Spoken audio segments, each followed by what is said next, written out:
Imagine you're on vacation. It's July. The heat is unbearable, and the ocean looks perfect. You wade into the water. Around you, other people are swimming, laughing, cooling off. Then somewhere near the shore, someone starts screaming. The water around them turns red. This is exactly what happened on the Jersey Shore in July 1916. It started with one man, Charles Van Sant, 25 years old, swimming before dinner at his hotel. Something pulled him under. By the time he reached the beach, he had lost most of the flesh from one leg. He died that evening. Scientists at the time refused to believe a shark could have done this. One museum expert publicly stated a shark's jaw simply wasn't strong enough to sever a human leg. 5 days later, 45 miles north, it happened again. Charles Bruder, a hotel bellhop, was swimming 130 yards from shore. Witnesses thought a red canoe had capsized. It wasn't a canoe. Bruder died within minutes. Panic began spreading up and down the coast, but here's the part almost nobody expected. 6 days later, the attacks moved somewhere no one thought possible.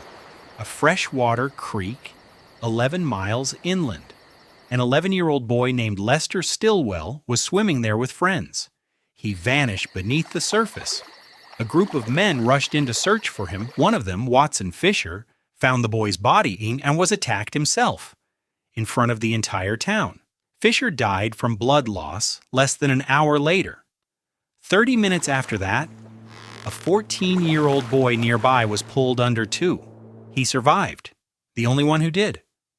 4 people were dead in 12 days. President Woodrow Wilson called an emergency cabinet meeting over a fish.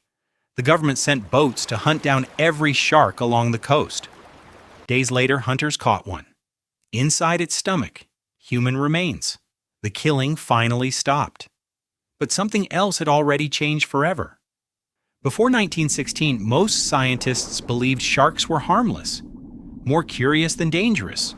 One wealthy adventurer had even offered $500 to anyone who could prove a shark had ever killed a human.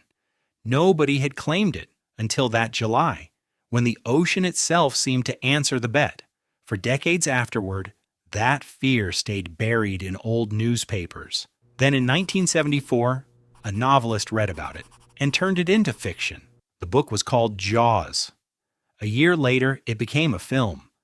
That film alone is credited with keeping millions of people out of the ocean for an entire generation. But here's what almost nobody mentions. Marine biologists now believe the shark wasn't hunting out of malice. It was likely injured, starving, or simply lost. A healthy shark in open ocean almost never seeks out a human being.